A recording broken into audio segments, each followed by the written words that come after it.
Hello dear friends, welcome back to our channel. இந்த வீடியோவில் எந்த அப்டேட் பற்றி பார்க்க போகிறோம். அதாவது 10th 12th மாணவர்களுக்கு வந்து ஒரு முக்கியமான தகவல் வந்து பார்க்க போகிறோம்.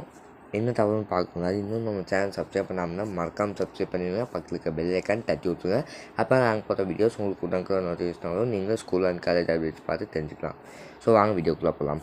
அதாவது என்ன அப்டேட் பார்த்தீங்கன்னா 10 மற்றும் 12ஆம் மாணவர்களுக்கு வந்து நாளைந்து திருப்புதல் தேர்வு வந்து ஆரம்பிக்க போகிறோம். ஓகேங்களா, 9ஆம் தேதியிலேருந்து ஆரம்பிக்க போகிறாங்க. ஓகேங்களா, ஸோ இது வந்து இதில் எந்த மாற்றம் இல்லை. ஓகேங்களா, இதில் திருப்புதல் தேர்வில் எந்த மாற்றம் இல்லை, போஸ்ட்பான் பண்ண மாட்டாங்க. ஓகேங்களா, ஸோ இதில் எந்த மாற்றம் இல்லை. இது கம்பல்சரியாக நடக்கிறது. ஓகேங்களா, நாளைந்து கம்பல்சரியாக நடக்க போகுது. ஓகேங்களா, ஸோ ஆனால் இந்த 9ஆம் தேதி முடிஞ்சு 10ஆம் தேதி இருக்குல்ல, 10ஆம் தேதி நடக்கக்கூடிய எக்ஸாம் மட்டும் போஸ்ட்பான் பண்ணியிருக்காங்க. ஓகேங்களா, அந்த 10ஆம் தேதி நடக்கக்கூடிய எக்ஸாம் மட்டும் போஸ்ட்பான் பண்ணியிருக்காங்க. ஓகேங்களா, ஸோ எந்த ரீசன்னாலும் பார்த்தீங்கன்னா இந்த லோக்கல் பாடி எலெக்ஷன் நடக்க போகுது இல்லையா, ஸோ அதுக்கு வந்து டீச்சர்ஸ் வந்து ட்ரைனிங் போயிடுவாங்க. ஓகேங்களா, ஸோ அந்த டைமில் டீச்சர் ரிவிஷன் எக்ஸாம் வந்து கண்டக்ட் பண்ண முடியாது. ஓகேங்களா, ஸோ அந்த காரணத்தினால தான் வந்து 10ஆம் தேதி நடக்கக்கூடிய எக்ஸாம் வந்து 17ஆம் தேதிக்கு வந்து போஸ்ட்பான் பண்ணியிருக்கேன். ஓகேங்களா, 10th மாணவருக்கு வந்து இங்கிலீஷ் எக்ஸாம் நடக்குது. ஸோ 12th மாணவருக்கு வந்து கம்ப்யூட்டர் சயின்ஸ் எக்ஸாம் நடக்குது. ஓகேங்களா,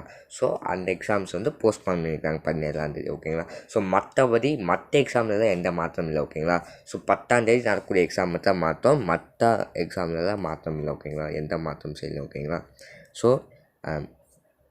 கண்டிப்பாக ஒரு நாள் டைம் கிடைக்கும். ஓகேங்களா, அது யூஸ்ஃபுல் பண்ணிக்க. ஓகேங்களா, ஸோ அந்த ரிவிஷனுக்கு பார்த்தீங்கன்னா அந்த இங்கிலீஷ் 10th ஸ்டாண்டர்டுக்கு பார்த்தீங்கன்னா இங்கிலீஷ்க்கு ஒரு நாள் வந்து டைம் கிடைக்குது. அதேமாதிரி பார்த்தீங்கன்னா எக்ஸ்ட்ரா ஒரு நாள். அதுக்கப்புறம் 12th ஸ்டாண்டர்டுக்கு எக்ஸ்ட்ரா ஒரு நாள் கிடைக்குது. இந்த டைம் யூஸ் பண்ணிக்க. ஒரு 10ஆம் தேதி எக்ஸ்ட்ரா ஒரு டைம் கிடைக்குது. ஓகேங்களா, ஸோ அந்த டைம் வந்து நீங்கள் லேர்ன் பண்ண யூஸ் பண்ணிங்க.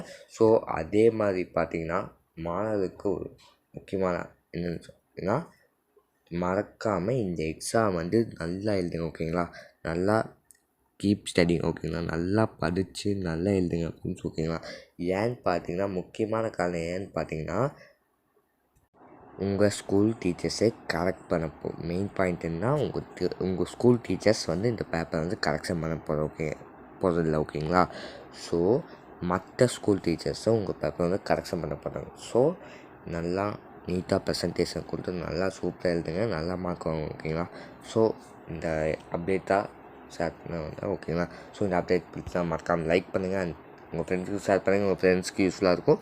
ஸோ வீடியோ பிடிச்சா லைக் பண்ணுங்கள் அண்ட் உங்கள் ஃப்ரெண்ட்ஸுக்கு ஷேர் பண்ணுங்கள். இன்னும் நம்ம சேனல் சப்ஸ்கிரைப் பண்ணாமல் மறக்காமல் சப்ஸ்கிரைப் பண்ணுங்கள். அண்ட் நம்ம WhatsApp and Telegram group join பண்ணோம்னா மறக்காமல் ஜாயின் பண்ணி கீழே டிஸ்கிரிப்ஷன் லிங்க் இருக்குது. எந்த ஒரு அப்டேட் வேணாலும் போஸ்ட் பண்ணியிருக்கோம். ஸோ ஜாயின் பண்ணி கீழே டிஸ்கிரிப்ஷன் இருக்குது. Thank you guys.